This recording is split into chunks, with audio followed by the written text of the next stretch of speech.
দু সপ্তাহ পর মাঠে ফিরে গোল লিওনেল মেসির। গোল করালেন, গোল করলেন, জেতালেন ইন্টার মিয়ামিকে।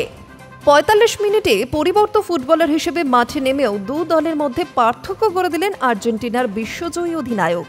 চোটের জন্য ২ সপ্তাহ মাঠের বাইরে ছিলেন মেসি। মেজর লিগ সকারে গতবারের চ্যাম্পিয়ন লস অ্যাঞ্জেলেস গ্যালাক্সির বিরুদ্ধে চেনা মেজাজেই দেখা গেল তাকে। মেসির দাপটে মায়ামির জয় পেল ৩-১ ব্যবধানে। ঘরের মাঠে মায়ামি কোচ হ্যাভিয়ের মাস্চেরানো দ্বিতীয়ার্ধে নামান মেসিকে। তার আগেই ৪৩ মিনিটে জর্ডি আলবার গোলে এগিয়ে যায় মায়ামি। মেসি মাঠে নামার পর অবশ্য সমতায় ফেরে গ্যালাক্সি। ৫৯ মিনিটে গোল করেন জোসেফ পেন্টসিল। এরপর আক্রমণে তীব্রতা বৃদ্ধি করেন মেসিরা। তবে দ্বিতীয় গোলের জন্য মায়ামিকে অপেক্ষা করতে হয় ৮৪ মিনিট পর্যন্ত। রদ্রিগো দি পোলের কাছ থেকে বল পান মেসি।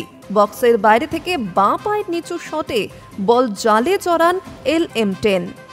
এরপর ৮৯ মিনিটে গোল করান সতীর্থ লুই সুয়ারেজকে দিয়ে। ব্যাক হিলে গোলের বল সাজিয়ে দেন আর্জেন্টিনার অধিনায়ক।